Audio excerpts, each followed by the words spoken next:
আসসালামু আলাইকুম। আজকে আমরা দ্বিতীয় দিনের মতো ভোকাবুলারি স্টোরি নিয়ে আলোচনা করব। গল্পের মাধ্যমে ভোকাবুলারি শেখার দ্বিতীয় পার্ট শুরু করছি।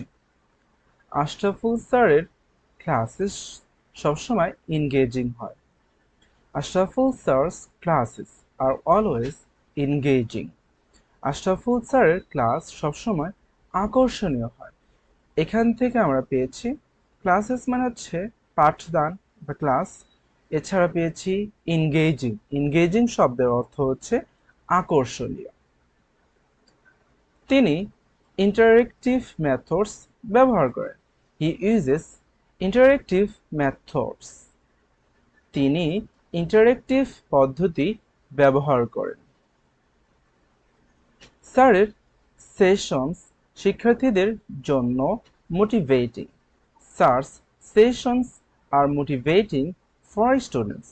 স্যারের সেশন শিক্ষার্থীদের জন্য অনুপ্রেরণামূলক। এখান থেকে আমরা পেয়েছি মোটিভেটিং। মোটিভেটিং শব্দের অর্থ হচ্ছে অনুপ্রেরণামূলক। তিনি প্র্যাকটিক্যাল এক্সাম্পল দিয়ে শেখান। He teaches with practical examples. তিনি বাস্তব উদাহরণ দিয়ে শেখান। এখান থেকে আমরা পেয়েছি প্র্যাকটিক্যাল এক্সাম্পলস মানে হচ্ছে বাস্তব উদাহরণ। তার প্রেজেন্টেশন স্কিলস অসাধারণ। হিজ প্রেজেন্টেশন স্কিলস আর এক্সেলেন্ট। তার উপস্থাপনা দক্ষতা অসাধারণ। এখান থেকে আমরা পেয়েছি প্রেজেন্টেশন স্কিলস মানে হচ্ছে উপস্থাপনা দক্ষতা।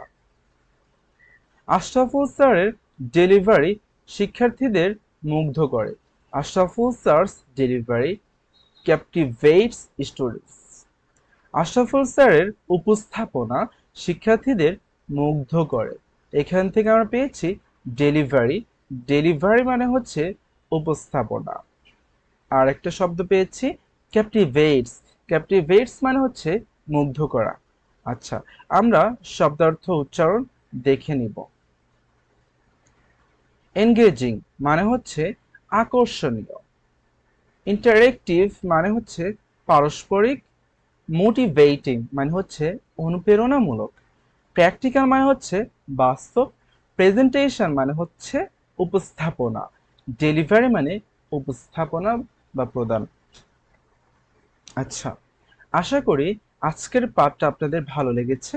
এরকমভাবে আপনারা যদি তৃতীয় পার্টটা পড়তে চান বা শুনতে চান, ক্লাস চান, অবশ্যই কমেন্ট করে জানাবেন। আর পিডিএফ ফাইলটা কেউ নিতে চাইলে কমেন্ট করে অবশ্যই ইনবক্সে মেসেজ দিবেন। দেখা হবে পরের ভিডিওতে। সে পর্যন্ত সবাই ভালো থাকবেন, সুস্থ থাকবেন। আল্লাহ হাফেজ। আসসালামু আলাইকুম।